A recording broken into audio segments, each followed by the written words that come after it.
The old captain will get you if you don't watch out.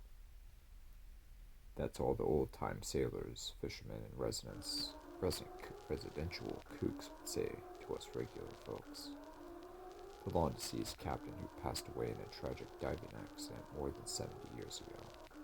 It was said that his ghost could be seen at night whenever the algae ravine blew.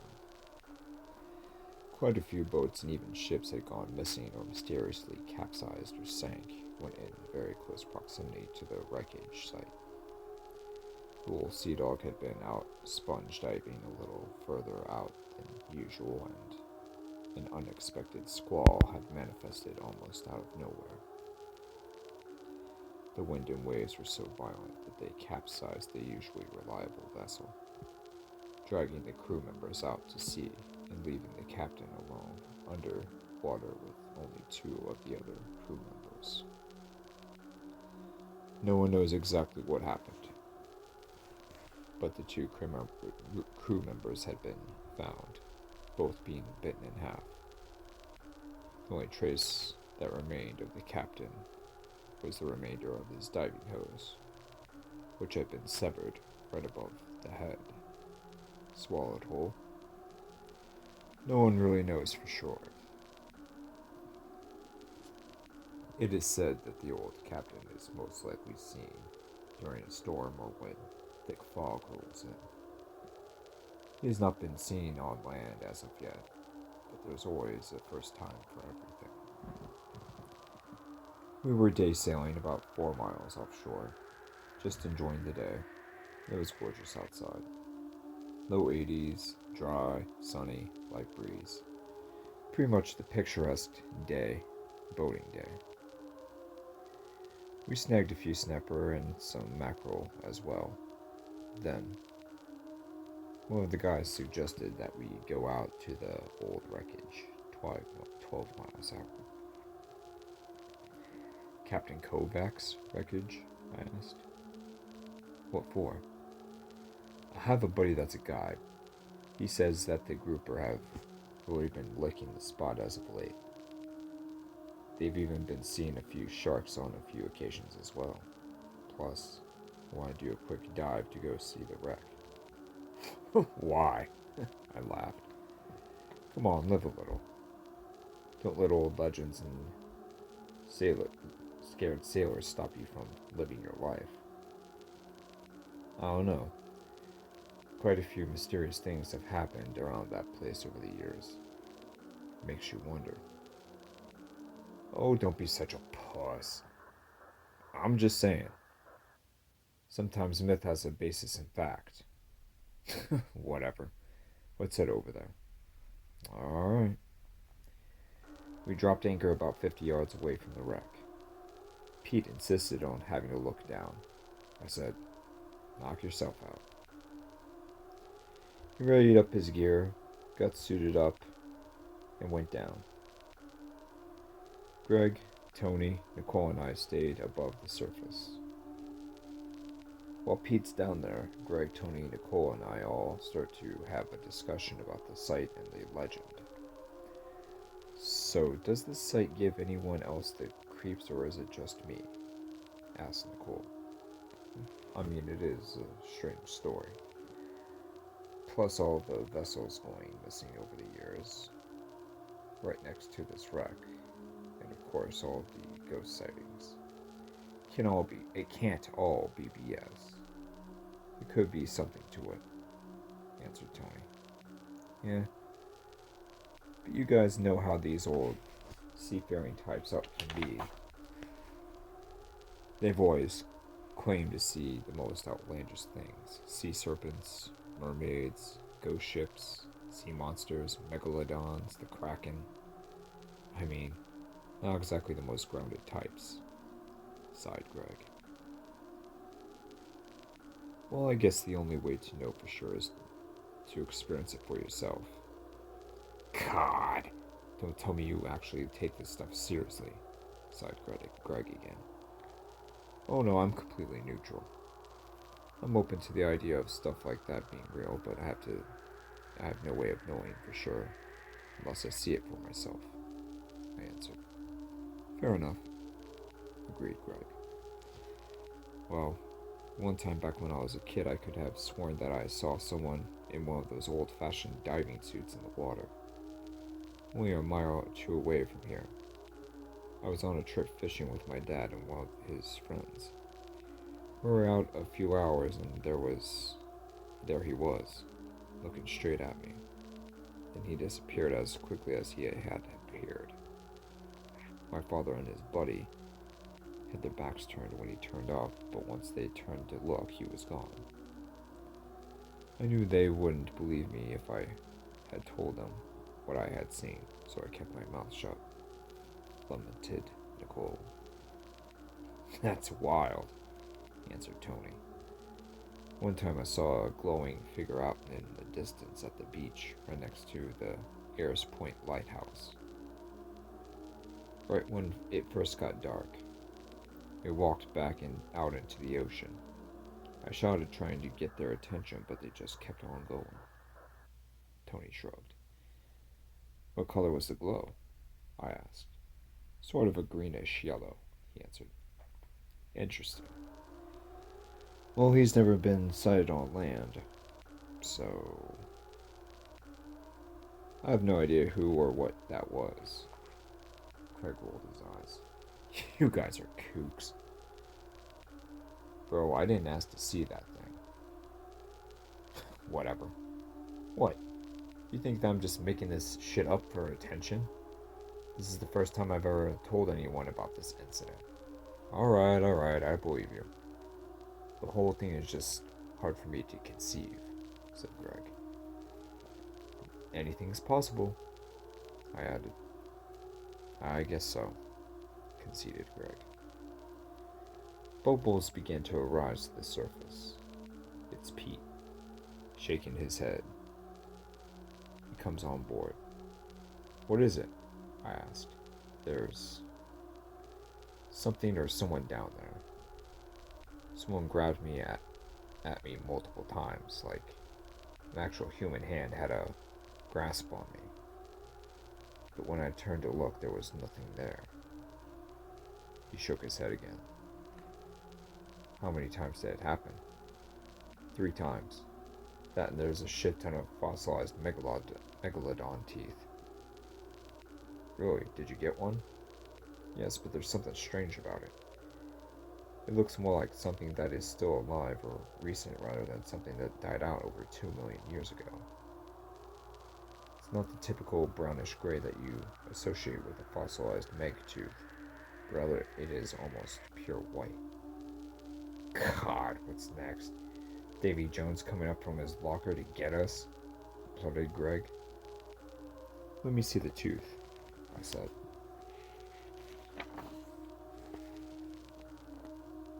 Pete pulled out the 7-inch stunner. Wow, all 4 of us said in unison.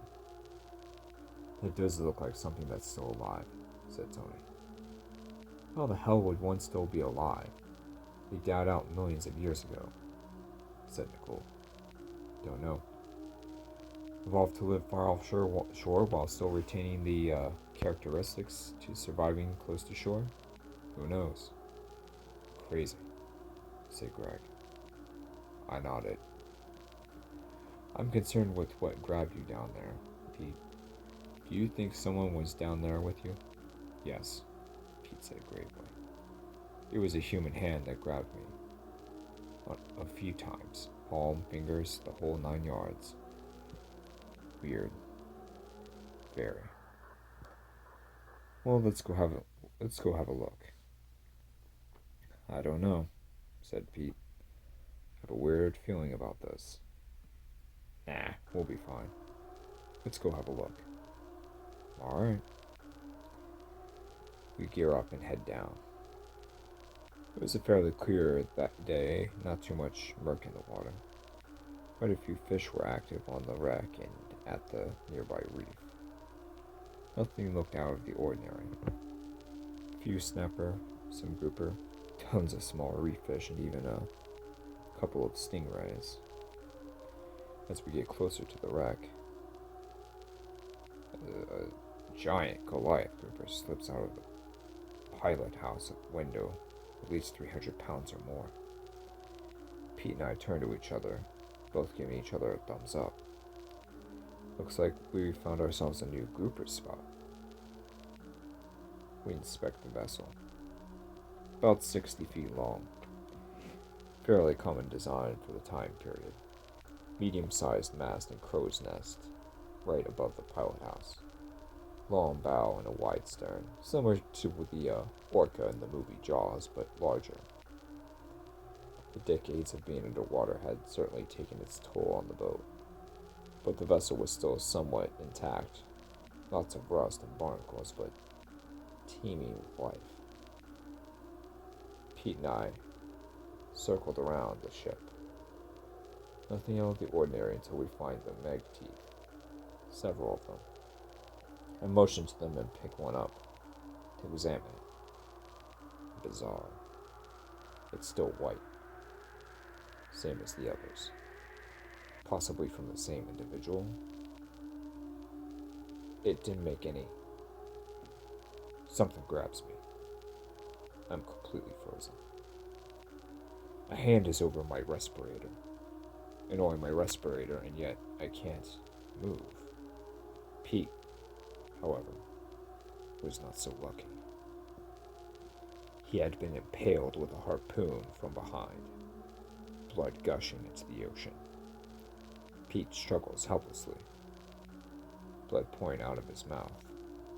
Fuck, I think to myself. And now the feeling of a knife being held to my throat. How do you feel? A voice in my head says. Do you think that I'll do it? I hope not. Please, if I've offended you by being here, I'm so... You're headed straight to Davy Jones' locker, mate. No. A laugh. Think I'll use you for shark bait. We've already got a good chum slick going. Don't you... I cut on my arm. Blood begins to spew out. Then, I feel the sharp point of the knife right against my rib cage. I'll plead you out right here, right now. Once again, I didn't mean to offend you. It was fucked up what happened to you and your crew. I'm sorry, I really am. I said. Spare me. I've heard enough blubbering in my time to last for trillions of lifetimes. Want to have me some fun. Pete was now motionless. I hear a giant splash at the surface. What was it? No worries. I'll take my time with you. I black out. I then wake up on the deck of the boat. Pure pandemonium. Nicole is screaming her head off. Greg had just revived me, and Tony was tending to Pete. What happened? I asked. We went in after you guys, said Tony. Pete. How's Pete? No, Greg said gravely. Fuck. I looked over to Tony to see that he had just put a cover over Pete. What happened down there? Greg asked. I don't know. Him and I were just down there looking at the shark teeth, and then the next thing I know, he has a harpoon going through him, And what? Asked Tony. You're going to think that I'm crazy. No, we won't.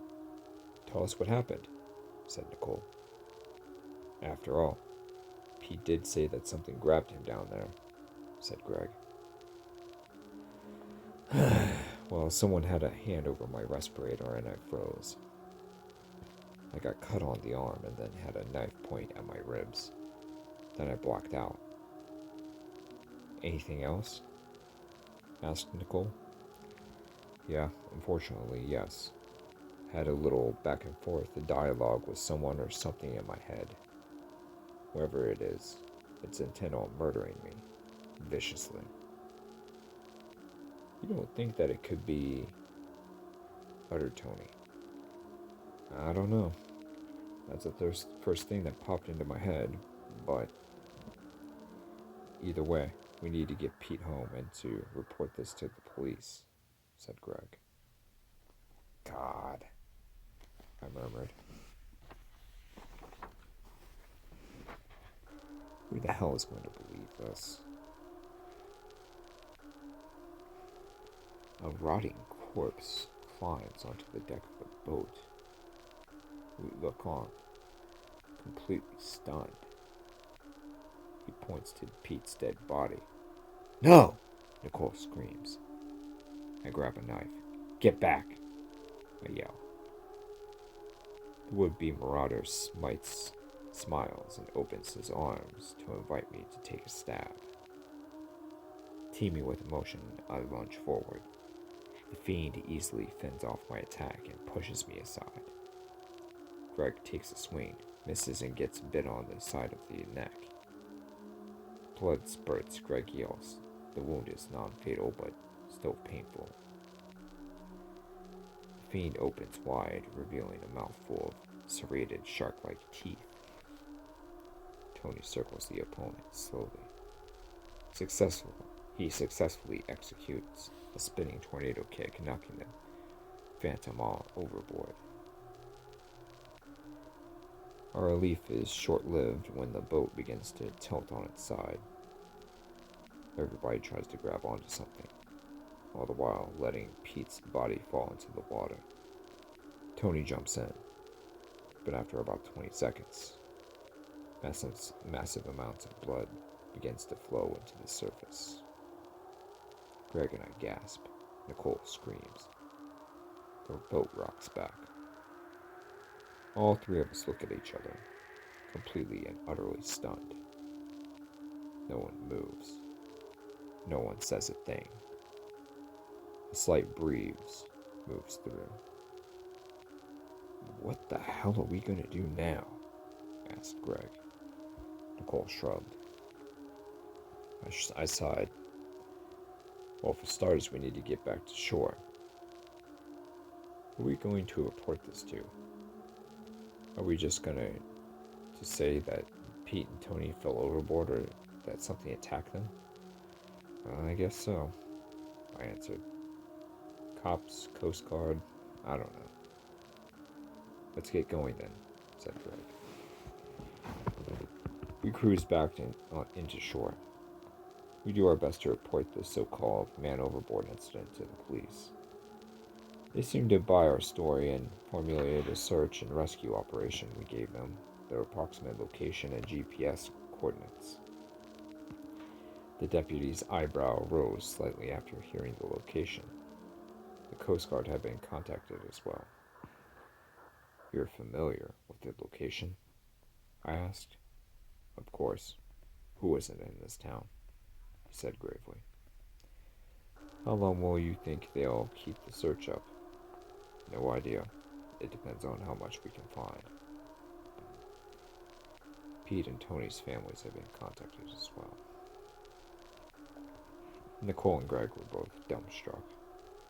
How the hell was that? What the hell was that we encountered? The two of them were out of explanations. Disturbed, puzzled, confused. We parted ways after having dinner together. Fog started to roll in on my drive back home.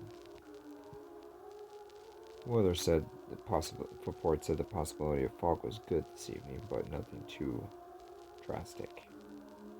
We'll see, I said to myself.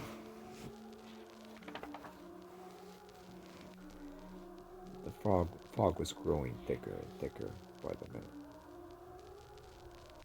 Visibility was getting poor.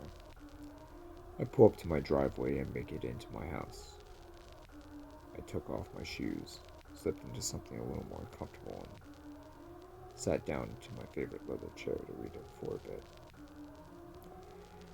About 20 minutes later, the wind began to pick up.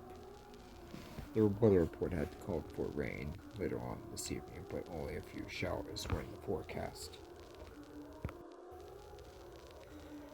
My eyes got heavy and I started to drift off. I snapped back out of it real quick, almost jumping off my seat. The wind has picked up considerably and it's now pouring down rain. The wind must be going 30 to 40 miles an hour. This is unusual, I think to myself. Turn on the weather report. There's an actual tropical depression that formed over our coast over the night and will be pounding the shoreline over the next day. Oh joy, I say to myself, shaking my head. The wind begins to gust ever more violently. The rain pours down harder and harder and harder. And then the transformer blows. The power goes out. I get up to the kitchen to get a flashlight and several candles and a lighter. I have some light now. Nothing to get excited about, but it's better than just sitting in the dark. It's a sort of interesting atmosphere as well. But then I hear a itching, sort of scratching on the walls outside. I assume that it must be a rat or some other kind of rodent, and try to pay it no mind. Then I hear a jiggling at the front doorknob. My pistol is in my gun safe in my bedroom, but my trusty Bowie knife is on my living room table right in front of me. I slowly move. I grab the knife and continue to observe the front door. More jiggling, getting a little more aggressive and forceful. I start to perspire. A cold chill runs through my body. The jiggling continues. Then, a long, drawn-out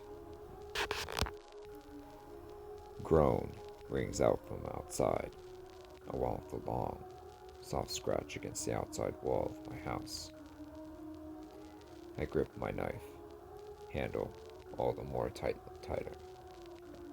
The sound of something metallic scrapes against the concrete wall, as though some sort of weapon was in hand. I really begin to drip with sweat, starting to shake slightly. Another groan. I nearly drop the knife in response from the shock and surprise. Then, silence. No groans, no scratches. Silence. Stillness. Just the wind and rain are audible outside. Then, the moaning starts to come from my own bedroom. I nearly faint. The scratches are now on my inside walls. I hear a sharp tearing sound come from the hall wall.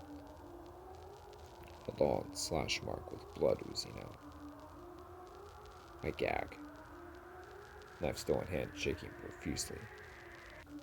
Footsteps begin to become audible around me, moving in either which direction, all around me. Another moan sounds from my bedroom. Then, dark blackness. The candles have been blown out somehow. A deep laugh sounds out in the house. I try to maneuver to my lighter with success. I ignite, but to my horror, a tall figure in an old-fashioned diving suit stands right before me, not 3 feet away. I gasp, damn near frozen in place. The figure fires his right hand at my throat, right as I was lunging in with my knife to deliver a kill stroke. His grip nearly paralyzes me, but just loose enough that I remain conscious. Son of a... As I try to squeeze out speech, the figure shows off a large hook in the left hand. Large, blood-stained, sharp. He then proceeds to lightly cut across my stomach. Not hard enough to disembowel, but hard enough to draw blood. A shock, goes through my body and I begin to shake once more. Pushes the tip of the hook into my rib cage, lightly scraping along, just enough to draw blood.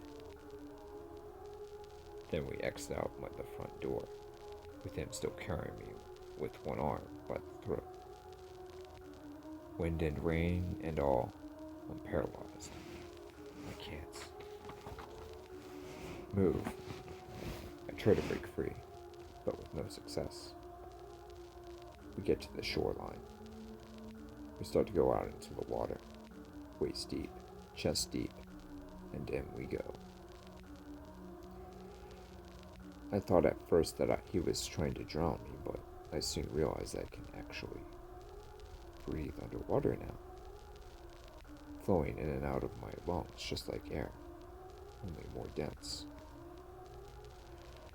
The specter cuts me again, this time on my arm to knock the amazement and amusement out of me. I was starting to leave a bit of a blood trail. I could see completely clearly, as well, due to my captor giving off an eerie greenish-yellow glow that lit up the underwater landscape. We seemed to be heading back to the wreck, but for what purpose? Another cut on my arm, and then another cut, this time on my face. Suddenly, as we begin to move past the wreck, I began to hear something massive through the water, swimming through the water. In the distance, I could see something black and enormous, swimming in a circular pattern. Another cut, this time on the leg. Bait. I'm being used as bait or some kind of sacrifice. This asshole is going to try to feed me to this. The creature ventures closer, revealing its identity. It's an enormous shark, the size of a whale, black on top and silverish white on the bottom. The fork of the tail being much longer in proportion to the body than a great white, but everything else was reminiscent of a white pointer, even the teeth, large, triangular, almost 7 inches long. No. No. It just can't be. It was. The beast began to circle ever so closer, its black and red eyes gazing upon me ever so intently, almost as though it was smiling at me, smelling my blood, savoring the moment, preparing for the big payoff. The beast makes a pass in, lightly bumping us as though urging the phantom to do his duty and give me to it. Then a cut on the other leg, this time deeper. Delighted, monstrosity slowly swims away, disappearing momentarily. The figure throws me up toward the surface, but not quite to that level in the water column. I then hear something massive coming fast towards my direction. The beast goes through the water with such speed and ferocity, ripping through the water with the sole purpose of getting to me. The monster is in sight, actually smiling from end to end, its demonic red and black eyes zeroed in on me, a sentient soul living within this beast. Spirit? An aquatic god? A fish god? The beast opens its mouth, revealing the black pit that awaits me. The jaws, the teeth, the eternal damnation, right here, right now, staring me down. The monstrous threshold reaches me. The serrations clamp down. I close my eyes and black out. I wake up in a hospital bed. What the? How? I click the service button. Someone asked what I needed. I asked to speak to someone. I have some questions to be answered. They explained how I was found by a Coast Guard helicopter a few nights ago near the surface, not far from the wreck. I asked about Tony and Pete, but nothing has turned up yet. I had popped up on the infrared scanners and swooped in to get a closer look. The rest was history. So how did you get that far out in a rainstorm like that, to begin with? The nurse asked. Oh, I went out looking for them myself, on a different boat, but that vessel ended up capsizing. Well, you're lucky to be alive, she said. I know. If I hadn't have gone through that ordeal, I wouldn't be here to keep you company. Just let me know if you need anything, she said, smiling, walking away. All right, I said with a chuckle. I dozed off for a little bit, only to be awakened by damp footsteps. I began to shake again. No, no, no, no. The blue-skinned fiend we had encountered out on my boat walks into the room, grinning